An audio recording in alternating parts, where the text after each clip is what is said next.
Anong panukala ni Senador Padilla? Kandidato ba? Hindi. Hindi. Yung mga nakaupo na. Yun! Dadali mo! Buti ka pa nadali mo si Auntie Claire, hindi niya nadali! Habang siguro nakaupo siya sa Inyodoro, binabasa niya yung kaso sa cellphone niya, hindi niya masyadong naintindihan kasi baka umiiri siya. Bakit masyadong defensive si Claire? Akala yata niya, ang tina-target yung presidente na naman. Bakit ba praning na praning sila pagdating sa hair follicle test? Ano bang meron? Dapat malaman Ganun pa natin rin. kung Tama. anong pag-iisip. Tama, Baka nasira na ulo niyan. Ang presidente pa naman napakalawak ng powers. O, di ba? Opo. Kung may amats ka, General. Pangulo ka, may amats ka. Yang si Robin, although sinasabi nila hindi nakapagtapos, hindi po mangyan, matalino po yan. At more importantly, may puso. Opo. His heart is in the right place. Ayun. Yan. Sa Tagalog, yung kanyang puso ay nasa tamang lugar. Ayun. Literal no? Oo. Ibig sabihin po, yung iba kasi ang puso ay nasa puwet. Ayun lang. Oo. Oo, nasa talampakan. Ayun. Yung iba naman, yung utak nasa talampakan. Ayun. Yung mga public servants. Tama, Yan. tama. Oo. Nagmungkahi po siya. Sabi niya, gawa tayo ng batas na mandatory. Ibig sabihin, Sa pilitan. hindi naman sa pilitan. Sa pilitan, baka naman kinakaladkad mo. Ay, Hindi di naman naman. tama yun. Kinukuha mo yung buhok, kakalad ka rin mo. Hindi po. Oo, wag Whether yun, they wag like yun. it Kasi or not. pagka ginawa mo kay Harry Roque yun, hindi mo makakalad ka si Harry Roque. Yung buhok lang yan, Grabe makakaladkad mo Oo. Hindi, ibig sabihin, Oo. in demand. Oo, Demand ibig sabihin, talaga. I-demand obligasyon, talaga. Obligasyon yun. ng isang public official Opo. maging halal man o hinirang or appointed na annually, kada taon ay magkaroon ng drug exam. Oh, Yan ang that's good. mungkahi. Panukalang batas ni Robin Hood. Robin Padilla. Ayan. Okay. Bumanat agad si Auntie Claire. Ang sabi niya, nagyabang pa. Sana sinabi na lang yan ng maayos. Ewan ko kasi itong mga tao ni BBM kung bakit ubod ng yabang ang karamihan Oh. Nagtaray-taray pa. Sabi niya, hindi po pwede yang mungkahing yan. Oh, Sapagkat yan ay unconstitutional at yan ay sinabi na ng ating kataas-taasang hukuman sa kaso ng Social Justice Society versus Dangerous Drugs Board. This is a 2008 case noong may bagong Dangerous Drugs Act. Inilagay doon mandatory testing for all candidates for elective and appointive positions. By virtue of that law, ang COMELEC ay naglabas ng implementing rules ng election code na lahat na magpa-file ng certificates of candidacy for elective positions, kasi hindi naman saklaw ng COMELEC Opo. yung appointed, ay kailangang mag-undergo ng drug test. Yan. Kinwestiyon, mga kababayan, ng mga civil society groups. Opo. And among those was yung Social Justice Society. opo. Sinabi nila, unconstitutional yan, invasion of the right to privacy, etc. Sabi ng Korte Suprema, tama! Hindi pwedeng gawing mandatory ang drug test sa lahat ng kandidato. Take note, kandidato Oh. for elective or appointive public positions. Ayun. Okay. Anong panukala ni Senador Padilla? Kandidato ba? Hindi.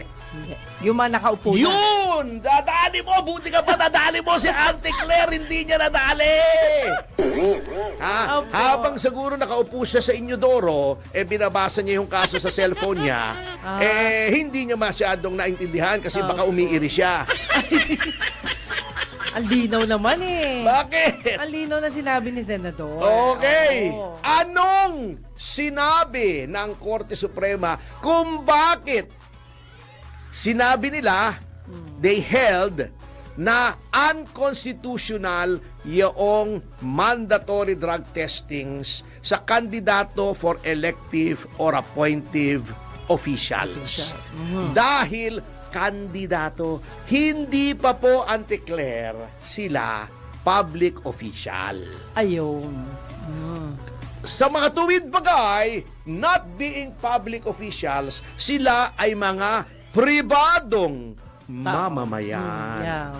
At may right to privacy. Ayun. Yan po ang kaibahan, Ante Claire, ha? Okay, ano ang panukala? Yung mga public officials na nakaupo na. Anong nangyayari kung ang isang pribadong mamamayan?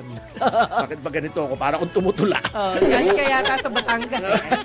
Ay naging public official. Yan. Okay. Sila po ay nagiging subject na sa maraming batas Ayun. na hindi applicable sa private citizens. Number 1, magiging subjected na sila doon sa constitutional provision. Constitutional provision na public office is a public trust. Yan. Di ba, Ante Claire? Anong ibig sabihin yan? Hindi ka na pribado. Yeah. Ikaw ay Public may servant. pakialam na ang publiko, ang taong bayan sa mga ginagawa mo. Tama. Ibig sabihin ba yan ay wala ka ng right to privacy? Meron pa. Ngunit, mas maliit kaysa sa right to privacy ng pribadong mamamayan. Ayun. Ehemplo, kapag ikaw ay public official, Opo. elected or appointed, Ayun. taon-taon magsusumiti ka na Opo. ng statements of assets, liabilities, and net worth. Ayun. Sal-en yun. Oo, i-reveal mo. Sasabihin mo na in a public document, pirmado mo, under oath. Yes. Ito ang aking mga ari-arian. Ha? Opo. Ito, meron akong 5 bahay at lupa. Ito ang address. Yes. Yan. Meron akong 10 sasakyan. Ito ang mga tatak. Ito Opo. ang mga year kung kailan binili. Ayun. Meron akong pera sa bangko. Yan. Ako'y may kinikita, sumesweldo ko sa ganitong kumpanya, etc., etc., etc. Opo. Kung ikaw ay may kumpanya na nakikipag-deal sa gobyerno, kailangang i-divest mo yung iyong interest doon. Ibinibigay mo yan sa public document, nagiging public record yan, Ayun. ipina-file nyo yan. Ayun. Oh. Yan ba ay ginagawa kung ikaw ay private citizen? Hindi. Walang pakialam. Bakit mo pakikialaman kung ilan ang sasakyan ko? Yun. Diba? Ilan ang lupa't bahay ko? Magkano pera ko sa bangko? Kasi ako'y pribado. Ito'y public official. Ano pa, mga kasama? Magiging subjected ka rin doon sa civil code provision na dapat you should lead modest lives. Dapat hindi maranya ang Ang iyong inyong pamumuhay. Ayun. Bakit? Sapagkat pagka maranya, baka iniisip ng mga tao, nagnanakaw ka sa gobyerno. Tama. Kung ikaw ay pribadong mamamayan, kese hoda kung mag-helicopter ka araw-araw papunta sa iyong lugar ng hanap buhay, di ba? Oh. Kese hoda ba kung naka Rolls Royce ka? Hindi. Kung puro designer clothes mula ulo hanggang paa, pati underwear mo, and Louis Vuitton o Versace, walang pakialam Walang kung pakialam. pribado ka. Ayun. Pera mo yan, ngunit kung ikaw ay opisyal, kaya pera mo yan kaya hindi, ang batas ang nagsasabi, not only the civil law, but the Constitution, Ayun. na ang pamumuhay mo ha, simple lang. Okay ha? Opo. Chill ka lang. Chill Huwag lang. kang mayabang. Eto pa. Ha? Kapag, di ba, meron tayong Secrecy of Bank Deposits Act. Opo. Hindi pwedeng kang piliting sabihin, Oh, ano ang bangko mo? Anong account number? Magkanong deposito? Magkanong withdraw mo? Itong the last 6 months, deposit, Opo. withdraw. Tignan ko records. Kung private citizen ka, hindi maaari yan eh. No. Nunca. Walang paki sila. Oh, Ayun. wala kayong pakialam. Manawalan modo kayo. Manawalan uten na loob. Ano utin? Uten na loob. Di ba yung mga Kastila, pag ano, yung A nila E. Ay, ganun? Lahat E, di ba? Menebestes, di ba? Menewelen ite nila, uten na loob. Ayoko dyan. Uten na loob. Oo nga. Oo, ngunit mga kapatid. Yes, opo. Kapag ikaw ay public official at iniimbestigahan ka for graft and corruption, pwedeng orderan ng hukuman, ilabas mo ang iyong bank records. Pwede ring alamin sa lifestyle check ng ombudsman. Opo. Bakit ba ganito ito lang ang dineclare sa SALN? Isa lang ang bahay, pero ba't ang daming pinupuntahang bahay nito? Yo. O, at saka ba't ang daming pamilya? Meron sa Dasmariñas Village, meron sa Forbes Park, pero dineklara. Isa lang. Hindi, pwede kang imbestigahan. Ayun. Pwede kang pasundan lifestyle check. Bakit ang sinasabi mo, ang kinikita mo lang 100,000 isang buwan? Opo. Sweldo mo lang. Eh bakit ang dami mong sasakyan? Pwedeng ipalabas sa'yo ang iyong arian. Oo, ari-arian. Bitinggit? Hindi. Huminga lang ako eh. Ang hirap magsalita ng mabilis eh. Sige nga. Okay. Kaya ang maliit o malaki, ang iyong arian, arian. oo, pwedeng ipalabas yan sa'yo. Isa pa ha, many examples ito. Opo. Kapag ikaw ay nagdemanda ng libel, pag private person ka, malice is always presumed by law.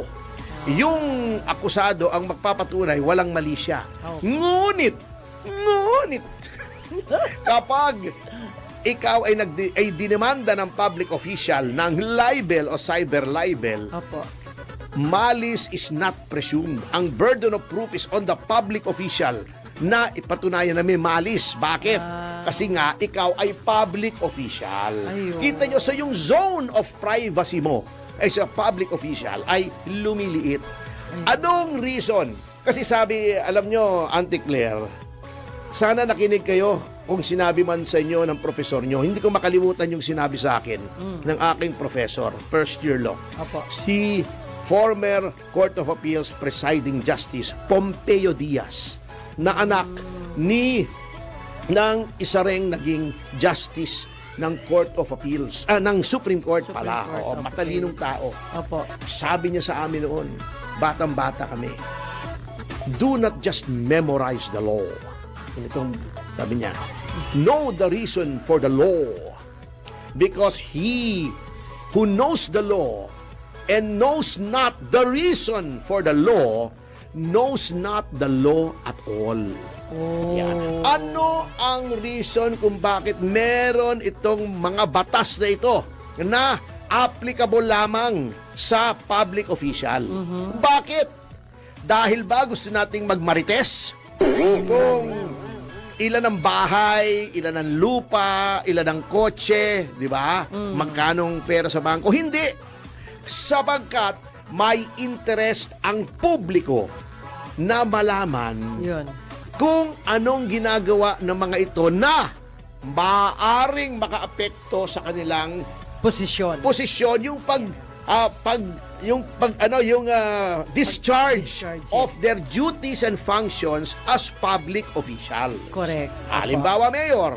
Magkano sweldo ng mayor? Sabihin na natin 100,000 a month. Di ko alam eh. Opo. Oh, pero ang lifestyle niya, gumagastos siya ng 1 milyon, isang buwan, nagpapatalo sa kasino ng 1,500,000 isang buwan. Saan kinukuha? Baka nagnanakaw. Interested ang public na malaman kung ang isang tao, appointed or elected, ay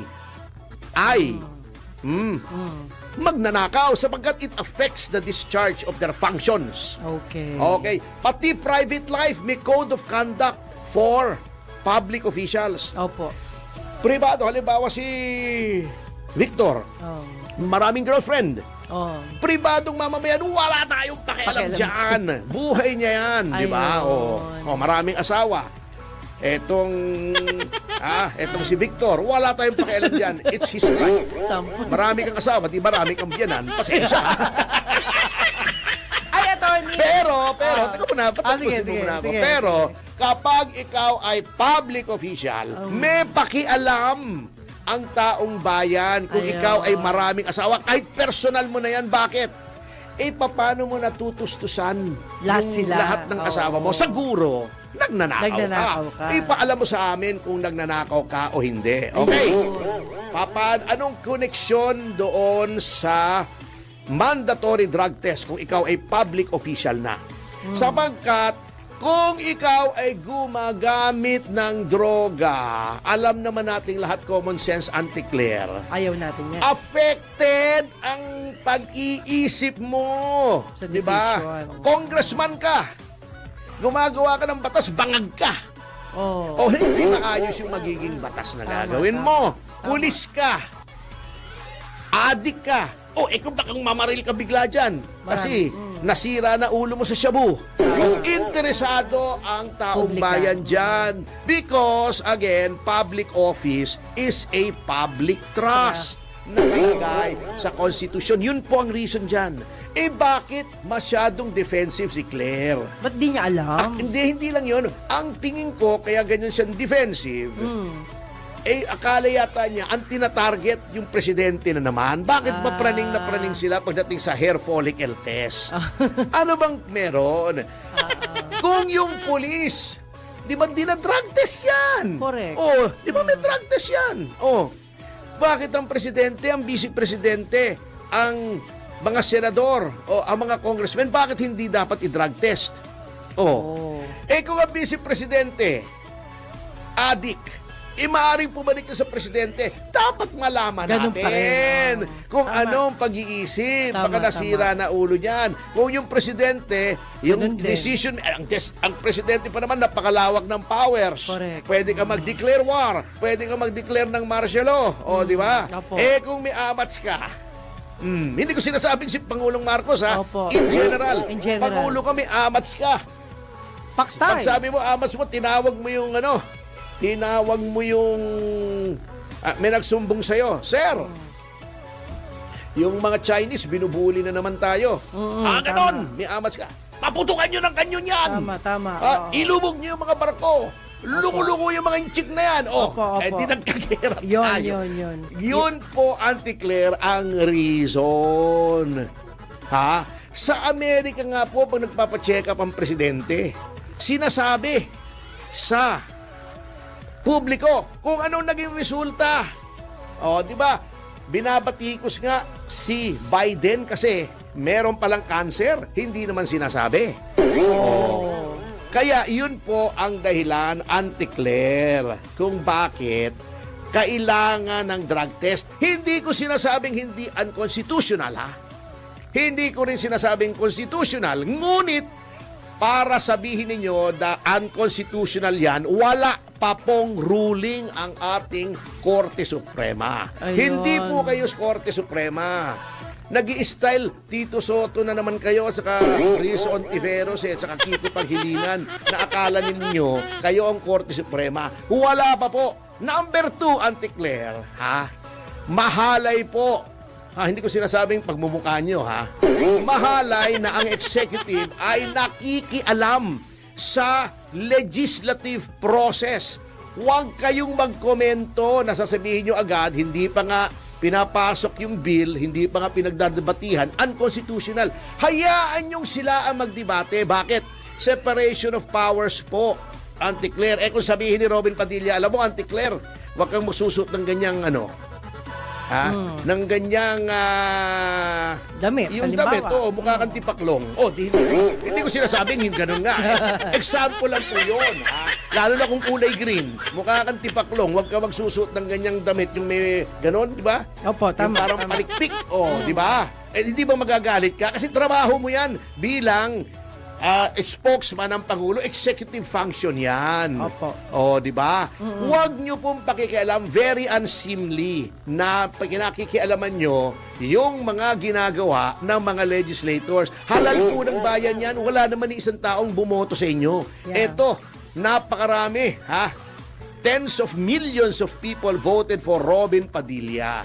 Ngayon, yung sinasabi niyo kay Robin Padilla na aralin niya muna, Auntie Claire, ikaw ang mag-aral kasi mali. Mali. Hindi ko sinasabing siya ay mali. Ha? Ang sinasabi ko lamang, siya ay hindi tama. Ayun na. Oo. Kayo po ang mag-aral, Auntie Claire. Basahin niyo po yung SJS nang hindi nakaupo sa Inyodoro at baka maintindihan ninyo.